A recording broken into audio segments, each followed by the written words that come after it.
Focus on Headline.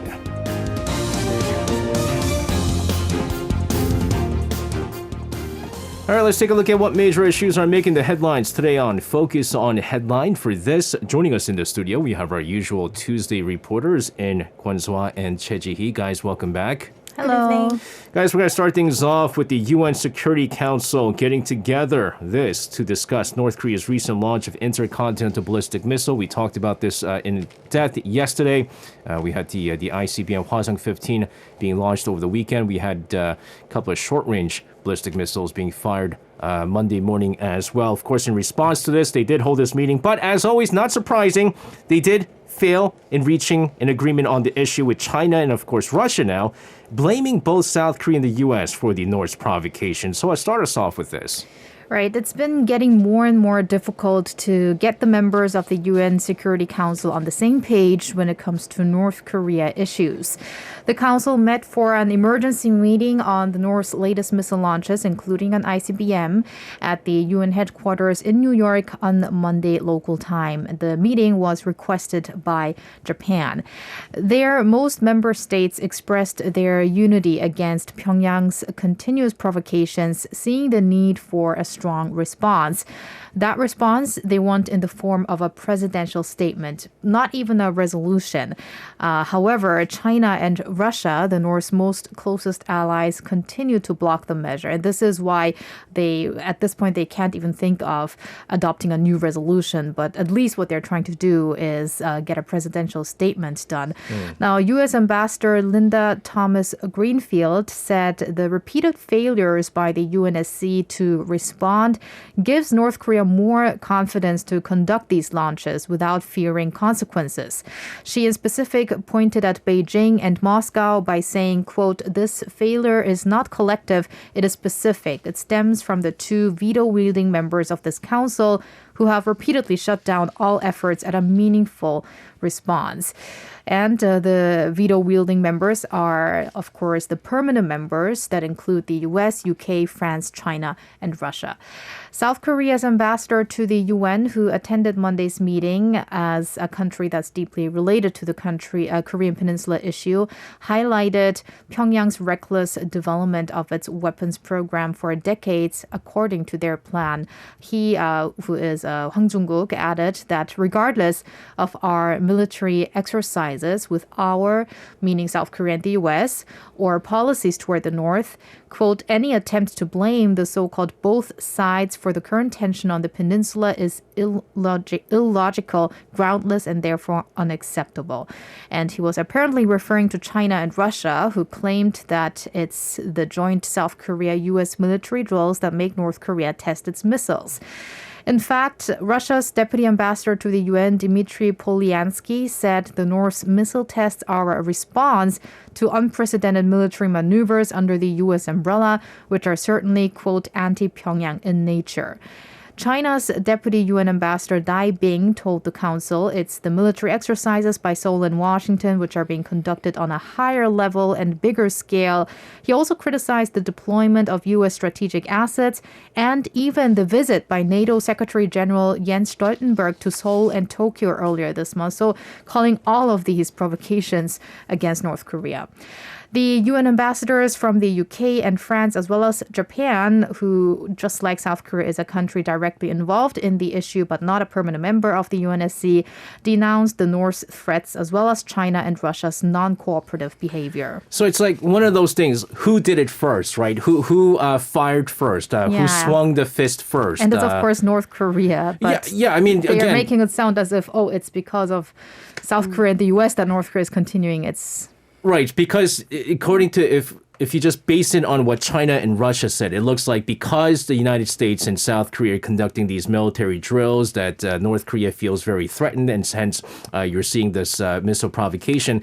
But on the flip side, for the United States and South Korea, they conducted these joint air drills because they conducted the ICBM test, right? It was a response to that. And then in response to the joint air drills, they fired away 2 more short-range ballistic missiles. And so it's an ongoing cycle right now, but it is interesting that the point that was being made in that North Korea is now fearless. They have no concerns when it comes to firing away these ICBMs because they know that as soon as some kind of resolution is trying to be passed at the UNSC level, they have China and Russia, which is also the reason why they're a little bit hesitant on testing their nuclear weapons, because nuclear weapons is a different story, right? I think China and Russia has all kind of come out and said, we'll give them the pass on the ICBM. But when it comes to the nuclear test, that's something that we probably can't give them a pass on. And so there's a very good chance that any kind of UNSC resolution might be passed, even with China and Russia holding the veto powers if North Korea goes ahead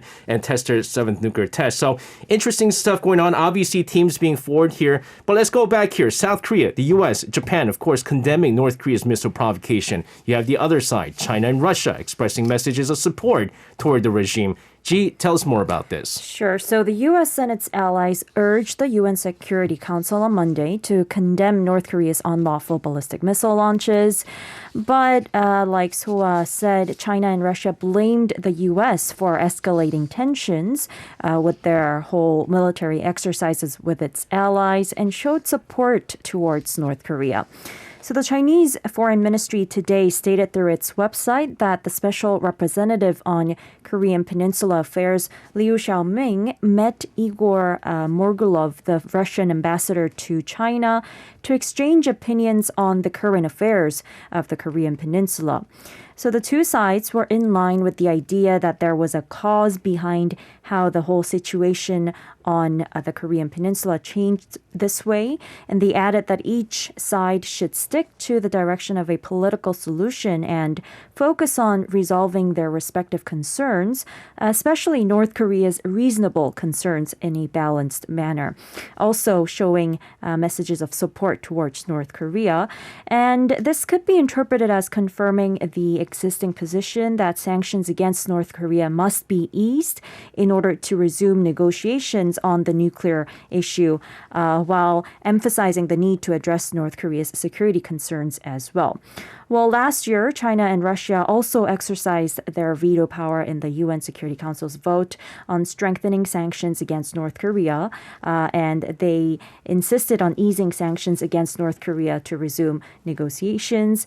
And Representative Liu and Ambassador Morgulov also called for continued close communication and cooperation on the Korean Peninsula issue, jointly safeguarding peace and stability in the region and promoting the process of political resolution of the Korean Peninsula as well. Meanwhile, China's top diplomat Wang Yi is scheduled to visit Russia as the last stop of his Europe tour that began a week ago. And this trip is seen as China's attempted diplomatic balancing act to maintain high-level interactions with Russia. That's right. And I think the U.S. is kind of watching that very closely, because what they're fearing, and Ukraine is also fearing, that eventually China goes, well, we're going to start assisting Russia with some ammunition, which Russia, I believe, is very short of. So again, I mean, this is quite interesting. It's the who said what and he said, she said right now. And even when it comes to a lot of these military drills that are being conducted on an annual basis between South Korea and the United States, we say that it's defensive in nature. And if you look at just the way that these joint air drills or the military drills are conducted, it does seem very much defensive in nature. North Korea, of course, is going to say that, no, it seems like a plan for an invasion into North Korea. And then North Korea also, with their missile provocations, they'll say it's defensive in nature. I don't know how a ballistic missile is defensive in nature. But again, both sides saying it's defensive in nature, and it's a he said, she said right now. And we go in circles, obviously. We'll continue to take a close look at the situation here, because we're seeing more and more, especially because of the geopolitical tensions, that teams are forming less ambiguously now. Moving on here, U.S. President Joe Biden making a surprise visit to Kyiv on Monday, during which he met with Ukraine's President Vladimir Zelensky. This also marks the almost a year since Russia's invasion of Ukraine. Of course, the 24th marking the exact one-year anniversary. So what is the message Biden delivered in Ukraine's capital? Well, Biden's trip definitely meant a lot. For one, it was a clear message of support for Ukraine. At the same time, it was a strong message of defiance to Russia's President Vladimir Putin. Now, breaking news of Biden's unannounced visit to Ukraine first came out yesterday evening, Korea time, if I'm correct. Esther, do you remember? I think it came out around 7 p.m. So probably when you didn't report on this during No. Focus on Headline? No. Yeah, so I was seeing the breaking news coming out yesterday evening, and unannounced it was due to security issues. And that's also why this visit took some time to materialize, I believe, because Ukraine's President Volodymyr Zelensky actually had requested Biden to visit the country, but it was probably not an easy task. No. But now it has happened, and it was quite timely, just 4 days ahead of the 1-year anniversary since Russia's invasion, as you mentioned, the 24th. So for Biden, this was his first trip to a war-torn country since his inauguration. So more on how his trip was actually kept secret. He flew to Poland. His trip to Poland was earlier announced. And then he took the train for 10 hours to Kyiv. Jeez. Although the world media was not briefed on this, Russia was actually informed a few hours before Biden's departure, and this was in order to avoid conflicts later on. Actually, it is very rare for a sitting president to visit a war zone with no U.S. military stationed. So once Biden and Zelensky met, what did they do? Biden was first off greeted by his Ukrainian counterpart at the presidential palace.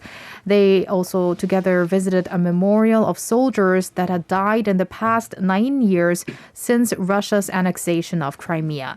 Biden called Ukraine's resilience over the past year astounding and emphasized the whole world sees it. He promised the U.S. would support Ukraine as long as it takes. Biden also expressed confidence that the country will continue to prevail, adding that Russia's President Vladimir Putin is, quote, dead wrong to believe Moscow could outlast Ukraine and its allies. Following the visit, U.S. Secretary of State Antony Blinken unveiled Washington's new package of security assistance to Ukraine worth $450 million US dollars. It includes ammunition for howitzers, also $10 million to repair and maintain energy infrastructure. The U.S. is also about to announce new sanctions against Russia sometime later this week, so probably maybe on the exact day when it marks 1 year since the invasion. Yeah, and I wouldn't be surprised because I think the EU with I think they're going for their 9th or 10th package of sanctions. That's also going to be implemented on that very day, on the 24th. And you're right, there is a reason for why they did inform Russia. Number one, Russia has before attacked train stations. And number two, in case there is a conflict like this, if a sitting president, especially U.S. president, gets in the mix of a crossfire or is injured or even killed because of Russia's attack, even if it's by accident, that is going to lead to an all-out war. So it is quite brazen, quite brave of President Biden to fly over and take the train 10 hours to head over to Kyiv there.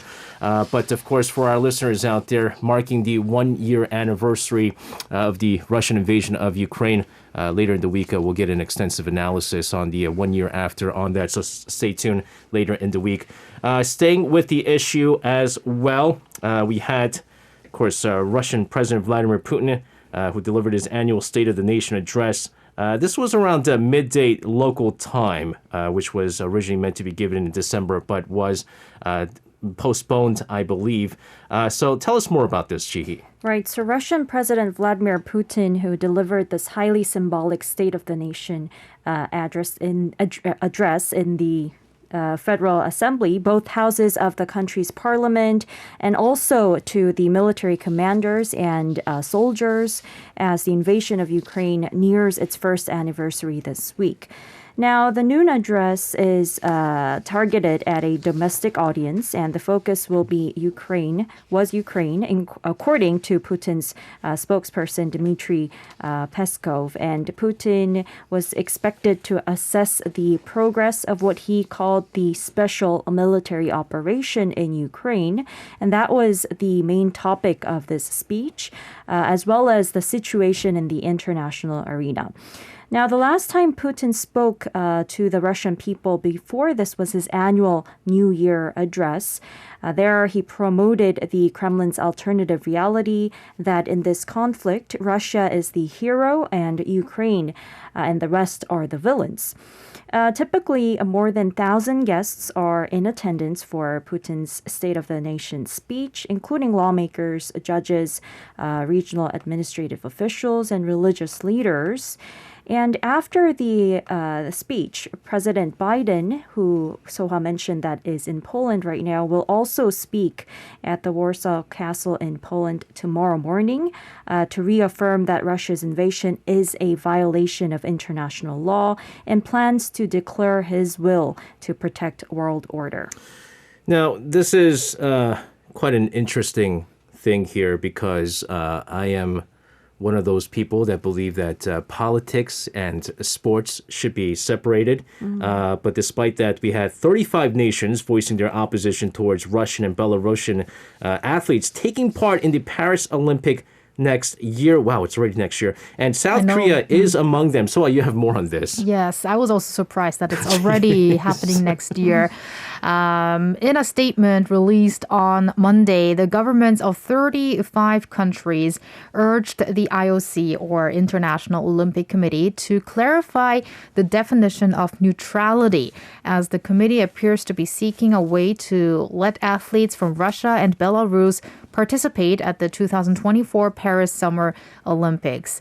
This, of course, coming on the back of Russia's war in Ukraine and Belarus' active support of Russia in the aggressions. The statement read, "As long as these fundamental issues and the substantial lack of clarity and concrete detail on a workable neutrality model are not addressed, we do not agree that Russian and Belarusian athletes should be allowed back into competition." Not only are representatives of the US, UK, Germany, and Canada, which are countries that bring a huge proportion of athletes to the Games, among the signatories, but even host country France, which will make it difficult for the IOC to include Russian and Belarusian athletes, even if they won't officially compete for their nation. And I think the US, UK, Germany, Canada, plus France together make up around a fifth of all athletes. South Korea is also among the 35 nations, along with Japan and mainly Western nations. I took a list at the 35 nations, and I thought it's actually pretty interesting that South Korea and Japan actually were pretty strong also on this side. Some countries like Poland, Latvia, Lithuania, and Denmark even hinted at a possible Olympic boycott if the war continues.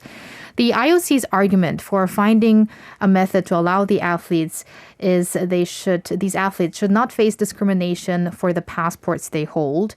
And the IOC cited opinions of UN human rights experts, which is why we've been seeing in the past athletes with neutral flags and uniforms in past games. But yeah, I was actually really interested in what you guys think about this issue. SJ, you said you usually think that politics and sports should be separated. Yeah, I mean, we talk about like the separation of church and state and things like that. We talk about, unless it's a private school, the separation of education and religion and so forth. And I think politics and sports is something that should be kind of left separated, right? And if you've seen in the past, Russia has completed under the IOC flag for the past several Olympic Games, and I think that was because of the state-backed steroid scandal that they had, and so.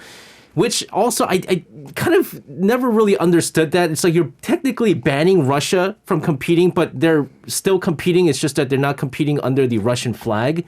So it's still the Russian players. Right, and that is exactly why now these countries are against these players even competing as neutral players, because it still seems to people that they are Russian athletes. So I was very much for banning Russia from the Olympic Games when they were kind of backed by the state-funded, the Royd scandal, which that's cheating, right? I mean, that's not, politics and sports. That's just sports.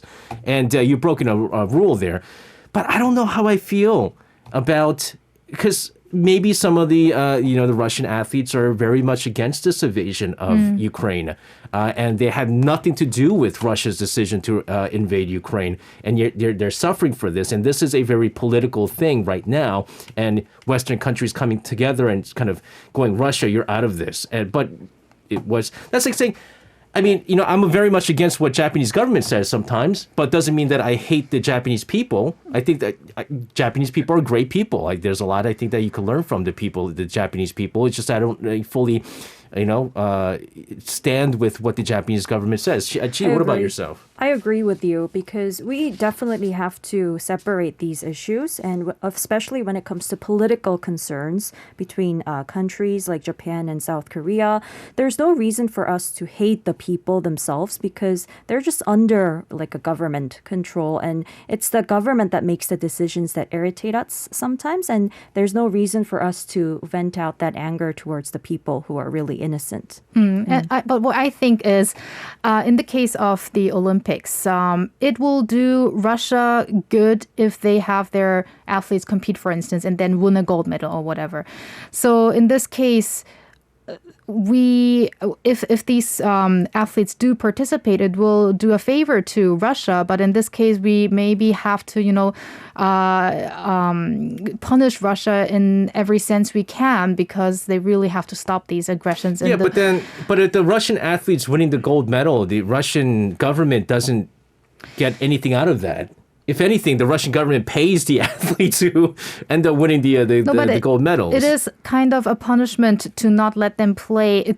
I know it's really kind of unfair for the individual athletes, but if we look at it from the national point of view, it is also doing a punishment to Russia and Belarus. But I know what you mean, but IOC has for the longest time kept on stating you need to leave politics out of sports, right? And the thing that really angered me the most is if you remember the Pyeongchang Winter Olympics when South Korea was the host country, right? One of the goaltenders on the men's ice hockey team, I think he was naturalized. I forget if he was originally from the U.S. or Canada, one of the two countries. But goaltenders in ice hockey, they're allowed to design their face masks, right? And so he designed it with Admiral Lee Sun-shin, right? Because he probably loved Korean history. I don't know. The Japanese basically said, you can't do that. That's a political statement. And they're like, Lee Sun-shin, a political statement? How is that becoming a political statement? We were not allowed to have Dokdo on the map because that was considered a political statement. I have absolutely no why that's a political statement because geographically and historically and by international law, Dokdo is part of Korea. So I don't know why that was a political statement.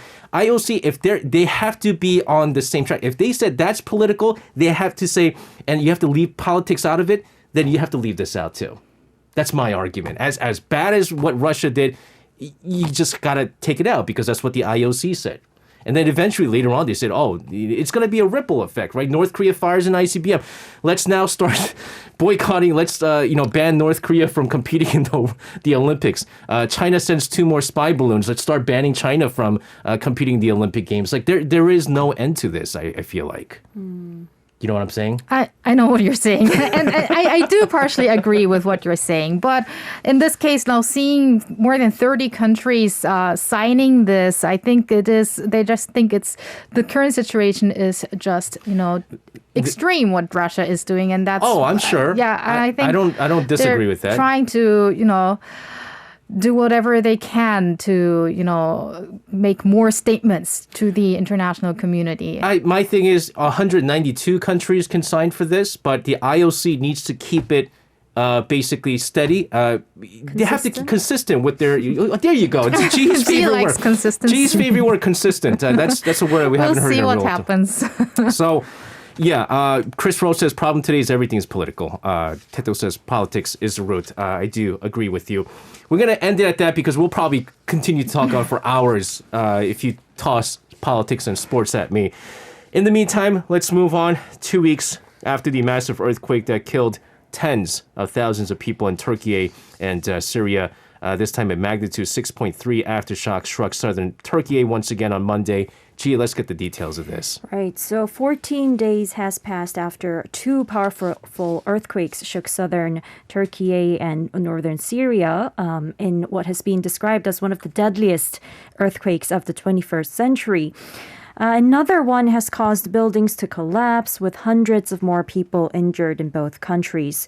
According to officials, at least 3 were killed and around 300 more were injured in Turkey, and hundreds of rescuers worked into the early hours of Tuesday morning, trying to rescue men who were trapped in a building that had survived the initial quake, but came down because of this after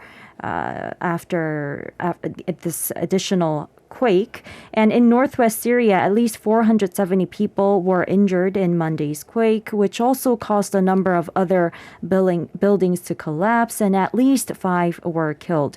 The recent aftershock caused blackouts in parts of southeast Turkey and northwest Syria, also cutting off phone and internet connections. And Reuters reported that the tremor was felt in Egypt and Lebanon as well.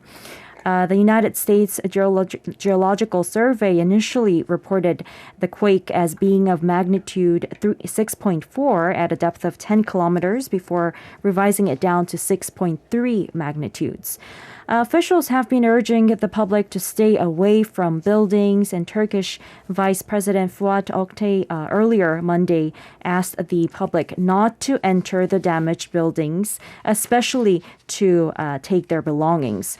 And according to the USGS, Monday's quake is considered an aftershock as it's in the same general region and lower than the original 7.8 magnitude earthquake. And also they explain that aftershocks become less frequent with time, although they can continue for days, weeks, months, or even years for a very large main shock. Yeah, and that's a scary thing is, you're talking about thousands of aftershocks that these regions are being hit with, and this is certainly not normal.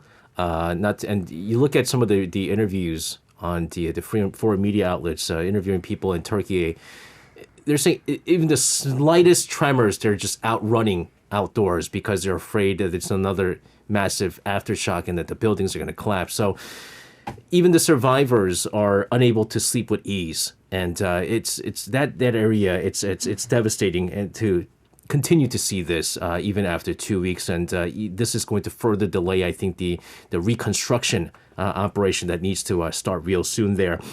Moving on here, let's talk about economics. Inflation expectations here in the country increasing for the second straight month in February. So tell us why. Right. According to a survey by the Bank of Korea this Tuesday, South Korea's inflation expectations continued to go up for the second consecutive month due to concerns over rising utility charges such as electricity costs. Inflation expectations are the rate at which ordinary people, including consumers, businesses, investors, expect prices to rise in the future.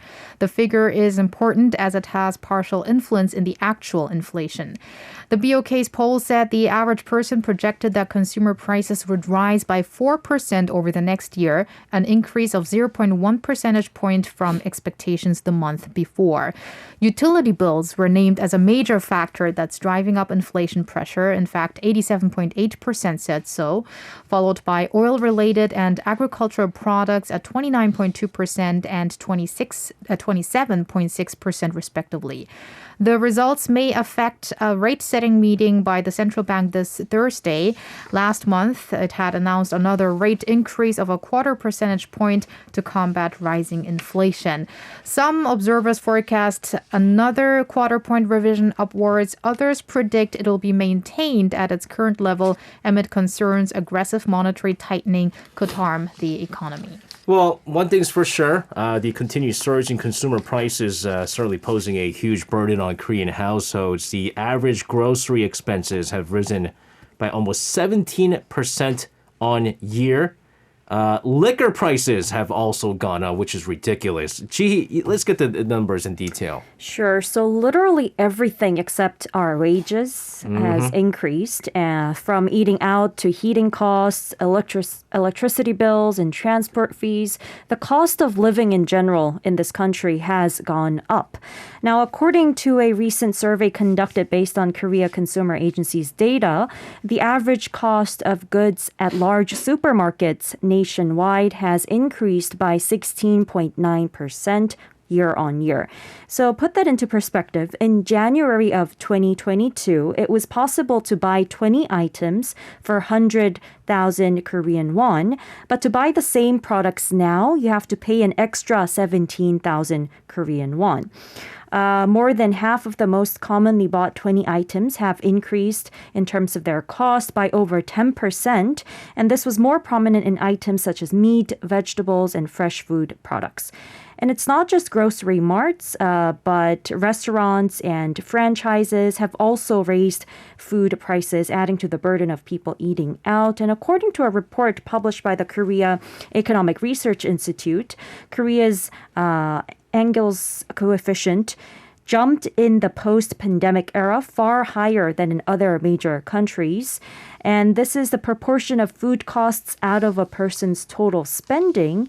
And the number rose 1.4 percentage points to 12.8% compared to 2019, just before the coronavirus outbreak. Now, this means low-income earners are struggling more financially in relative terms. And in addition, like you mentioned earlier, South Korea's popularly consumed liquor soju, dubbed the liquor of the working class for being cheap, now lost its advantage and character as a cheap liquor because alcoholic beverage prices hiked as well. Now, the price for alcoholic beverages, including soju, beer, rice wines, makgeolli we call them, as a whole, and imported liquor rose 5.7% on year, and this is the steepest hike in 24 years. Yeah, you experience it even more when you go to restaurants. And I remember recently ordered some soju from like a restaurant, and we usually pay like about 4,000 won, I think, per bottle of soju. Now it's at 5,000. That is a huge jump. And I mean, it's. For example, one of the things that I do is I do online grocery shopping, and there's something that I order on a weekly basis. 4 1-liter cartons of fat-free milk and a bunch of chicken breasts. And it's like the same order every week, and the price keeps going up every week. I don't understand how quickly it's going up, the prices right now. I order the same thing from that marketplace, and the prices are different every week. I just don't understand. Well, the government has decided to expand the amount of spendings for fast execution of the first half of the year. Let's get the details of that. Yes, so 383 trillion won of an additional budget is what the government aims to inject in spendings for swift execution in the first half of the year to help the economy. This, according to Choi Sang-dae, the second vice finance minister, during a meeting he presided over this Tuesday. The money is expected to be spent on central, local, education, finances, investment in public institutions, and private projects. It consists of 346 trillion won in finances, 34.8 trillion won in investment in public institutions, and 2.2 trillion won in private capital. And at the meeting, the government decided to separately manage the execution of 56 trillion won of finances selected to ease the burden of living expenses for the vulnerable and small business owners. Moving on, commercial banks in the countries taking measures to do more social good and share the financial burden felt by the public after, of course, the government slammed the lenders for making record high profits from rising interest rates. We talked about how people are struggling to pay their mortgages and paying off their interest and stuff like that. And yet these commercial banks are giving out massive retirement funds, retirement money, and bonuses here and there. Well, let's see what they're doing. Gee, you have the latest on this. Right. So major commercial banks have been blamed for making windfall profits amid several hikes in interest rates by the Bank of Korea, while turning a blind eye to the livelihoods of Koreans, which has been deteriorating. Now, President Yoon Suk-yeol has been pressuring these commercial banks to pay more attention to this economic burden shouldered by the public. And earlier today, to respond to this pressure by the president, the Korean Federation of Banks, KFB, announced that it will roll out several measures, including the plan for 20 of its members to hire over 2,200 people in the first half of this year, which is up almost 50% from a year before. The 20 banks include KB, Shinhan, Hana, Uri, Nonghyup banks, which reaped $30.4 billion in combined net interest income last year alone. And this earning marked a 19.4% year-on-year increase, largely due to a series of steep rate hikes delivered by the country's central bank. And the 5 major banks have been pressured to give back to society some of their earnings that came from this rate hike. At the same time, many of their customers were in fact struggling to repay their debts. And as part of its effort in line with the request, the nation's largest lender, KB Kookmin Bank, will drop the interest rate on home-backed loans by up to 0.55 percentage points, while internet-only Kakao Bank will decrease its credit loan interest rate by up to 0.7 percentage point. That's not a lot. That's really not a lot, to be honest with you. Chris Rhodes on our live YouTube says supermarkets here are claiming item prices have dropped, yet in reality it should be called back to pre-inflation, so not really a saving, just ripped off less. Well, that's good for you guys because at least here, they're not going back to the pre-inflation figures. And if you go to restaurants, you know how they have like the menus and the prices and stuff like that. You know how many stickers they're putting on in front of the numbers there? It used to be like 5,001. Now it's like 6,000, 7,000. They're just adding stickers. And the fact is, even if inflation figures go down, that's going to be what we're going to be paying for from now on. They're not going to go back and take away that, rip off a couple of stickers and go back to the pre-inflation figures. This is what the new price is. And it really is unfortunate because, as we say, everything goes up except for our salaries. Lucky that we actually enjoy our jobs. And money is secondary. We do, yeah. Money is secondary for our jobs here. Guys, thank you as always for your report. Please stay safe and we'll see you guys again. See you. Thank you. You can listen to Korea Now with me, SJ Lee, by downloading the Arirang radio application or tune in online by visiting www.arirangradio.com. So make sure you tune in Mondays through Fridays, 6 p.m. to 8 p.m. Korea time.